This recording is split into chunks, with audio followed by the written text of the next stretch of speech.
Hi, welcome to this week's Dragonblade Authors Unplugged. I'm so excited. I've got Anna St. Clair, Elizabeth Heights, and Ann Rollins in this. I say in the studio with me. I'm in my office, and they're in their offices, but in the Zoom thingy with me. So, ladies, thanks so much for taking the time to talk to us. I really appreciate it. Thank you. Yeah. So we're gonna jump right in and do Anna's book first, which is To Heal a Broken Earl, and it's book 7 in the Rakes of Mayhem series. And she says she loves it, so we're gonna let her love it for a couple minutes and tell us all about it. Okay.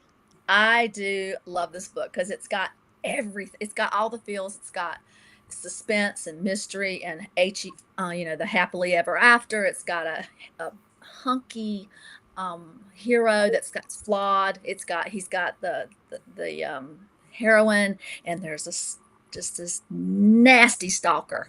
So it's just, I always go when I pull a bad person into the book, I really go and pull them in there, and they have so many bad traits. So this person, well, let me just start. First of all, the hunky man. He has a name, right? We're not just Michael. Michael is a former spy for the crown. Oh, cool. He's a former spy for the crown, and and I allude to things that are in there from that, but he was his very last assignment. He almost died. He was injured really bad, and he still has shrapnel on his leg, and he can't dance like he used to. He can't walk like he used to. He's in pain all the time, and his valet is always nagging him about let me just try some of this and that and the other thing. They all smell. He thinks he smells like a skunk because he puts these ointments on. So he doesn't feel very charming anymore. He is not, and because of this, his conflict is that he doesn't want anyone to even have to come close to him because for all of the above, he's flawed inside and out from this last assignment. And he inherits in an unusual way, but he didn't see it coming. He gets the earldom from one of his grandfathers. So he's an earl, and now he's got to do that. And he really just wanted to get out of the military, crawl home, and lick his wounds. But this isn't what's going to happen. So he goes, and he's got to get someone to help him. And meanwhile, put that aside, Lady Emma Grantham, who is the heroine, she and her sister, they're kind of like, they look so much alike, except that one's older than the other. Anyway, their parents died a long time ago. So she's just 18 years old. Her sister's husband has the guardianship of her. So she's living with them, and they had to go out of town to visit his parents. And their 4-year-old daughter loves her aunt. So she kept her 4-year-old daughter because, quite frankly, the mother-in-law is real persnippety, and she doesn't want to have the child around because the child touches things and moves stuff. As they do. And that doesn't go with her. So anyway, so she's home with Emma. Well, Emma is, they're sleeping. Her daughter, her little niece comes up to her. She says, Aunt Emma, wake up. And turns out there's a fire. Someone has set their house on fire. It's an arson. And Emma, of course, doesn't know that. She doesn't know what in the world's going on. So she grabs up her niece, and they go through the smoke and everything, and they get what they need to get out of her brother-in-law's study, and they escape. Well, when they're escaping, and I'm just kind of giving you a prelude to to how all these people get introduced. But when they're escaping, there's a person watching them, and this is the arsonist. People that don't they usually stick around for the crime to watch how it unfolds, and to be there and to be concerned and all that kind of stuff. Well, he is she has flame red hair and lavender eyes, and when he saw her, he's obsessed with her, and that's why he burned her out of her house, because he has plans for her. I won't go into all of that, but he's not right. We have a very formidable bad guy there. We got a bad guy we can right away. Well, he's been setting fires all over London, and now it's elevated, not in her fire, thank goodness, but in her the one right before that, people have died because of his fires. And so everyone's after him. They're all trying to get, but no one has a description of him until now. When Emma turned around, they went and saved the horses in the stable, and they're riding out trying to get to a friend's house for help. And she looks back, and there's this man looking at her from the shadows underneath a lamp, how that casts all that weird light and everything. So he's watching her, and he sees her, and he starts, so he sees her hair. And so he's just, he thinks that they're destined to be together. So that kind of gives it a little flavor. She goes to her friend's house. Her friend says, I know what you're going to do. You're going to take a job. I've got a friend, which is Michael, who's just inherited an earldom. He needs someone to help put everything to rights. Now we gotta meet cute. The house hasn't been seen. So that's why he gives her a job. And of course, there's a little bit of friction right there because she wants to work. She's used to carrying her weight. He has no intention of making her a paid employee or any kind of employee. He just wants her to help him, what color should the wall be? What color are the draperies? And what kind of rugs and stuff do I need to get? So, she's in there. And in it, he has, for the little girl, Katie, right before he left his post with the crown, he found this dog that was being transported by some pirates they had taken down. And it's a well, we would call it a Brittany Spaniel today. It's a spaniel. A pirate spaniel. They had discovered it, stuck it in their hole, and the dog was starving. So he discovered it, and he took it, and he and the dog have kind of a relationship. But when the dog meets Katie, the little 4-year-old niece, they become like this. So then there's Finn. That's Finn. So we have she has someone to play with at this new place that they're at. But to get there, they realize, she tells a story about how the arsonist, she thinks it was the arsonist, and she thinks he saw her. So they go through all of his crown friends, and they concoct this way to get her out of town through all this, these measures to get her out. Subterfuge. Yes, lots of subterfuge. But the guy, they were right. The guy's after them. It's kind of an amusing tale of how, they do this. But so she gets replanted in Sussex and in hiding. And that's really where I'll leave it. But it's a very good story. But they fall in love. They do fall in love. They do. Spoiler. Spoiler alert. Yep, they do fall in love, but there's a lot of fixing that has to happen. And there's a lot of my books are what everyone terms clean romances. Sweet dreams, right? Sweet dreams, yes.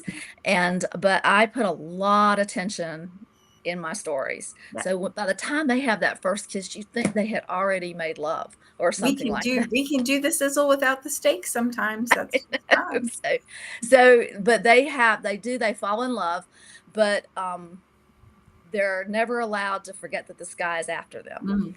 So yeah, that's a lot. That's a lot. He's a big threat. It's book 7 in my Rakes of Mayhem. There are 2 more books so far in the series, and I'll be putting those out as quickly as I can.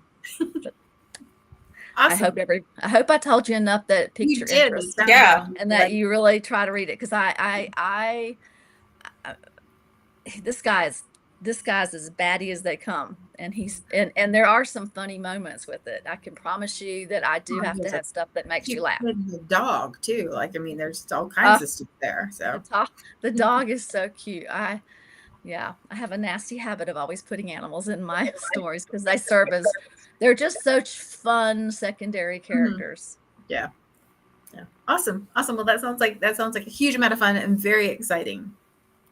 I hope you think so. The next book that came out this week is Daphne Quinn's book, and it's Entertaining the Earl, and it is book 2 in the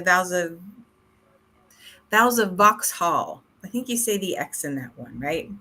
Okay, that was a Vauxhall series. So I'll make sure I put the link to that one in the comments so you can grab it if you haven't. And Susan King also has a book that came out this week. It's Lion of Scotland. We'll catch up with her when her next Whiskey Rose release, which just went up on pre-order. And then the next one that came out this week is, I have a love affair with this cover, Anne. I love It's the beautiful. cover. Oh my Yes. goodness, for 12th Night of Sorcery. And this is book 2 in the Cambium Club. And it's just gorgeous. Holy moly, gorgeous. Yeah, I think Dar Albert did those covers and they are beautiful. And what I like about them is that you can tell from the details she puts around the edges that these are fantasy, but I feel like it also says historical because that's what this series is. It's in the Dragonblade Moonrise line, which is historical fantasy. And like in full disclosure, it's more historical romance with a touch of magic and not so much. So sometimes people read it and like, oh, I wish there was more magic. And I'm like, sorry, this is just how I write. But there are people with magical abilities and they use their abilities. And what links, I don't think I got to talk about this series because I think I missed the last launch. Like I missed this talk. So I want to start by talking about the Cambion Club itself. Yeah. So I'm curious about the title of about the series title too. Like how that. Okay, so it started, there's a gentleman's club in London that caters to magicians and academics. Okay, and cool. in all of in the book, obviously not real, but in all of the books, the male lead is a member of this club. And in some of the books, there are scenes where they go into the club and talk to people. And I don't think that happens in 12th Night Sorcery, but it's linked by characters being members of the club. And when I started writing this, because I started drafting this series like 3 years ago, it was called a totally different name. And I chose Cambion because I wanted something that said magic, but that was easy to read, unlike my earlier names that I came up. One was like Saint Germain Club, and it had like an apostrophe S. And we know punctuation in series titles. Yes, that was part of why I changed it, is when I heard that people didn't like that it causes trouble. It's not that you don't like it, it's that it causes trouble. It's like messes stuff up. So. And I was like, I got to get a better title. So I looked up Merlin, the magician from English folklore, and there was a note about how he was said to be a Cambion. And I looked up Cambion because I didn't know that word. Oh, I did not know that word either. All right, so the way it means today is the offspring of a demon and a human being. But holy moly. Yeah, okay, but before that, it was used to mean changeling, like a child that was different from other children. And so the parents thought that it was a fairy child or a demon child. And when I saw that, I was like, okay, this is going to be the Cambion Club, because I'm autistic and each of these books has an autistic character. And one of the things that many people in the autistic community have suggested is that the changeling myth is actually about neurodivergence, that parents would have a child who was different from other children and they didn't understand what was wrong with their baby. And so they said it must be a fairy baby. It must be a demon baby. And that's really negative, but some autistic authors have been kind of redeeming that idea. There was a young adult fantasy novel called Unseelie that takes the idea of changelings and autism and kind of runs with it. So, but anyway, so I'm like, okay, I've got all these neurodivergent characters, and Cambion originally meant changeling, and the changeling myth is connected to neurodivergence. Plus, Cambion Club has alliteration in it, and it's easy to say, and there's no apostrophe. And so it fits nicely within a logo. It's perfect. Like, there's lots of things to love about that. It's so much better than the longer, kind of clunkier club titles I was working with earlier. So that's why it's the Cambion Club. I love that. I had no idea about that. That's so cool. Well, and probably most people won't know what the word means, and that's okay. They can look it up if they want, or they can just not know. But it's like a little inside Easter egg for people who are like, oh, wasn't Merlin a Cambion? And fantastic. Right. So that's why it's the Cambion Club. And love it. This is the second book, but it is a standalone. There are like a couple of characters that show up in the first one, but only in minor roles. You absolutely don't have to have read the first book to enjoy this one. It's a true standalone. And I've got a bad guy too, and a dog, Tell us. I've got a wicked. Go ahead. I got a wicked duke, okay, who's had 3 wives and they all died. 2 of them under no. Yeah, right. So the female lead his current object of attention.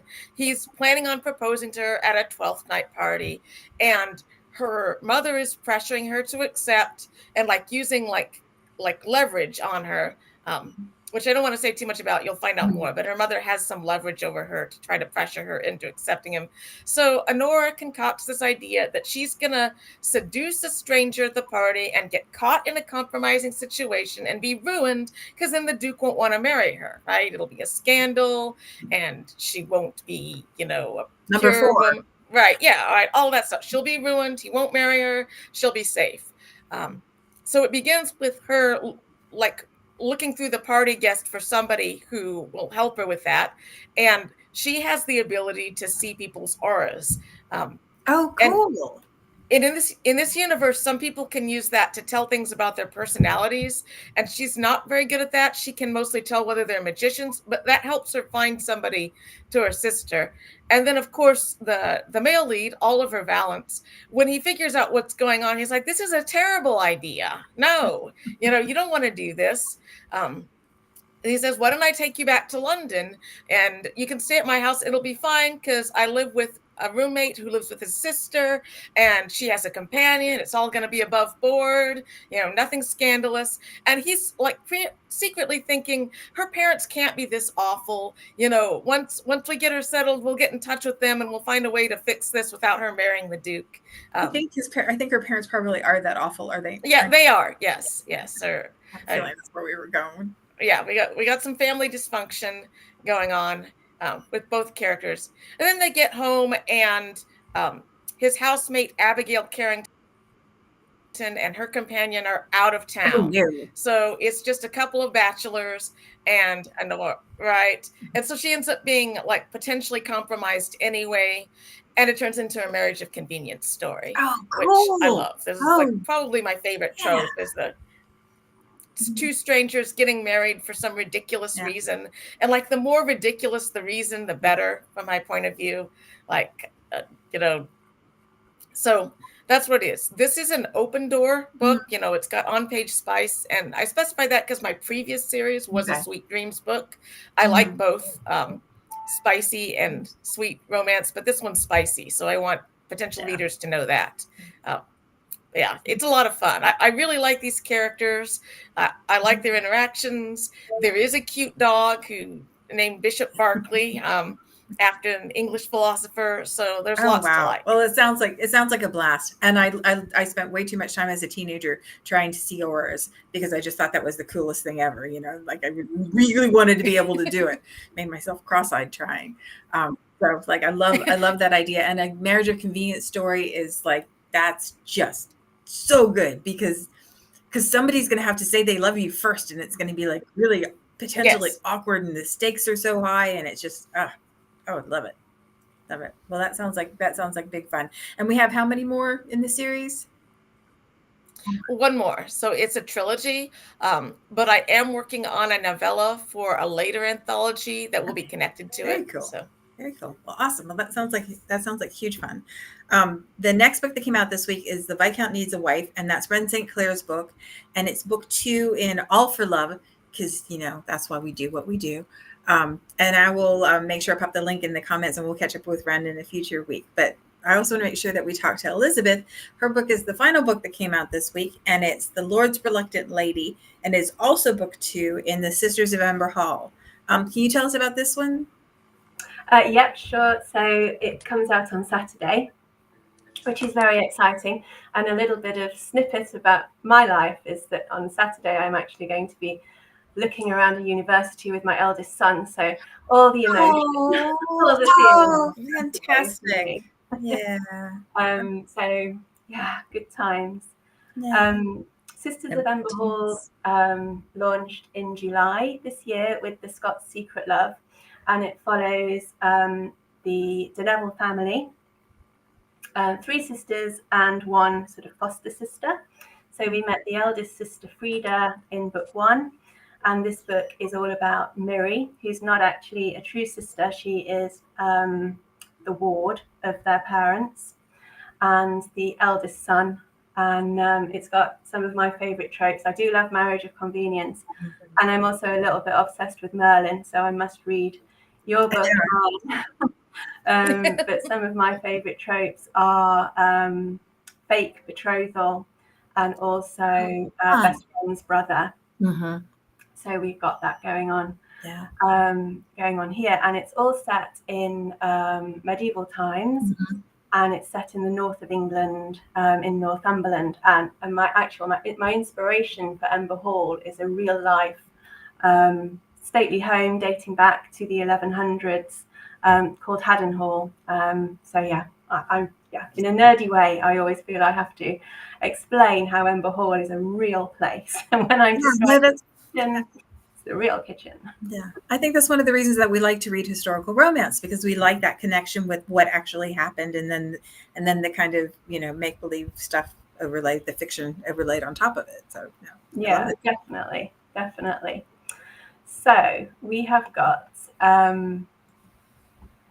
Miri, who is the orphaned ward of the Earl of Wolseley.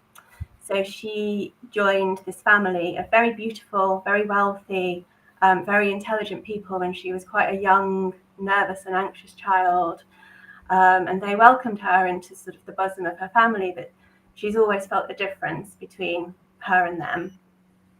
And then we've got Tristan, who is the eldest son. He is the heir, obviously. He's going to be the future Earl. And he's one of these guys that has it all. He's impossibly handsome, he's charming, he's charismatic, he's got this loving family, women love him. And he's 26 years old, so it's been decreed that it's high time that he finds a wife.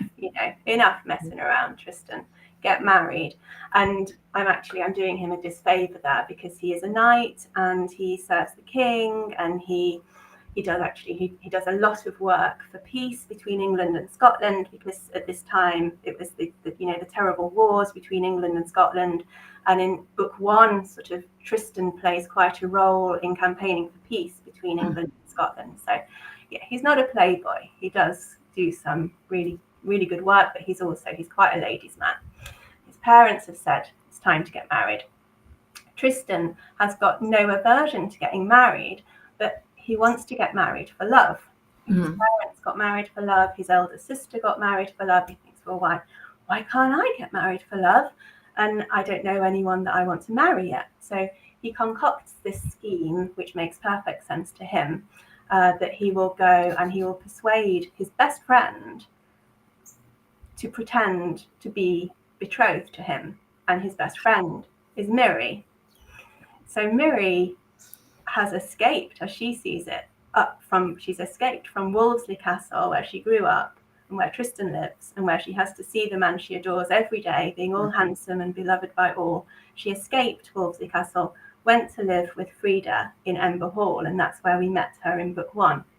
Now Tristan's followed her, and he's saying, hey, let's pretend that we're engaged. Exactly what she would love if it were possible. It's like, well, and she's very sensible, Miri. She's like the polar opposite to Tristan. He's all about the good times and spontaneity, and Miri's very sensible, very kind.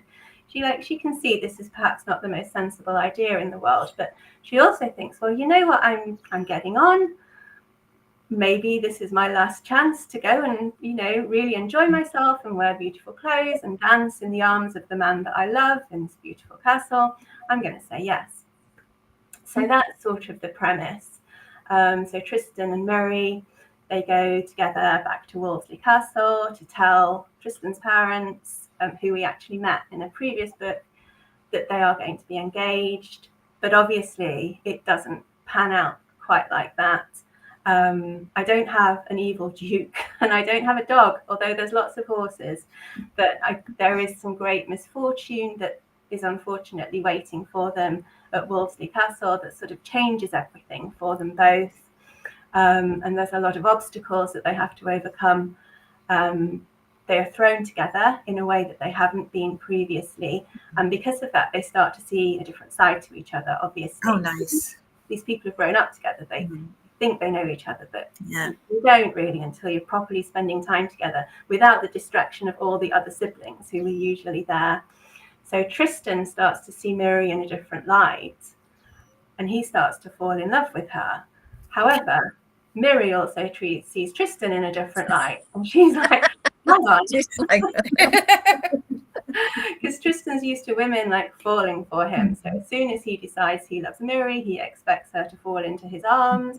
And she's like, hang on, no. I've been looking a bit more closely, and yeah, exactly.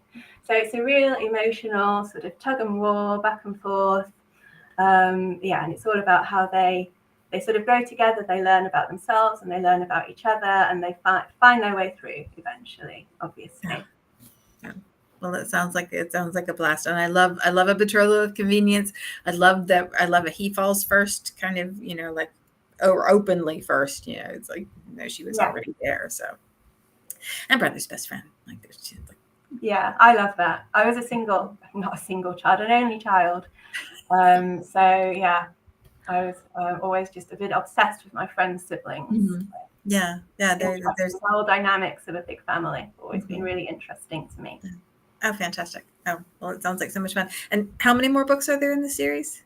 2 more. So there's 4 sisters. There's Frida, Miri, Esme, who is book 3, and that's out in January, and then Isabella, who is book 4, and that's out in April.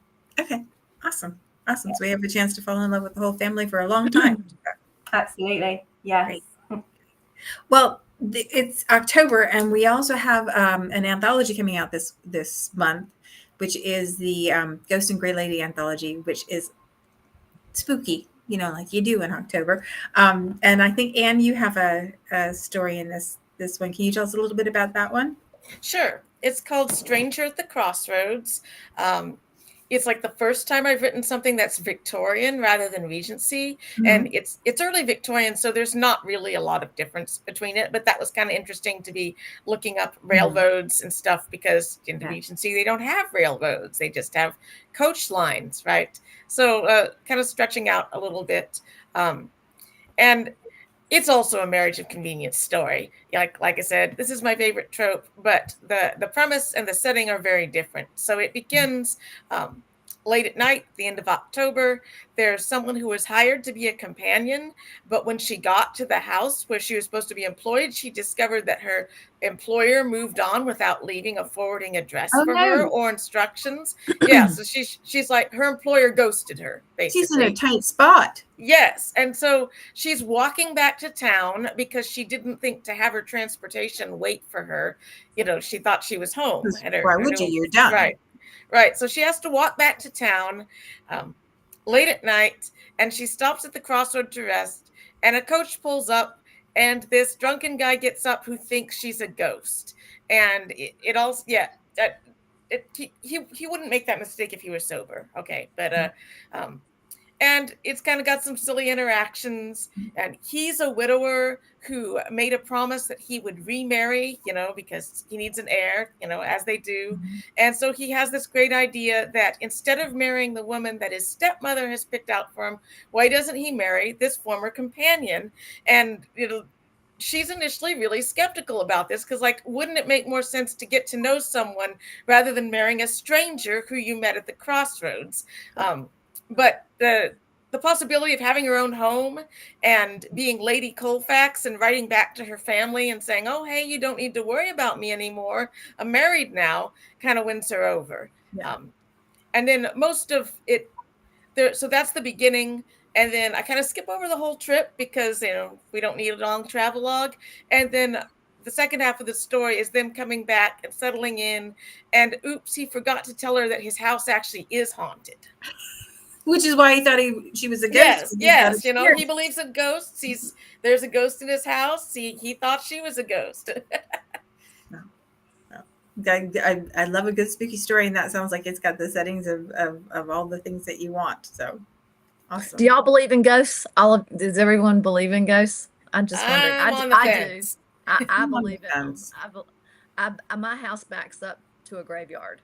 And my daughter and her husband have sworn they have seen ghosts, orbs in their room. So, Wow. That's spooky. Yeah. I love that. I love stories about them. Yes. I'm not sure that I believe in them or not.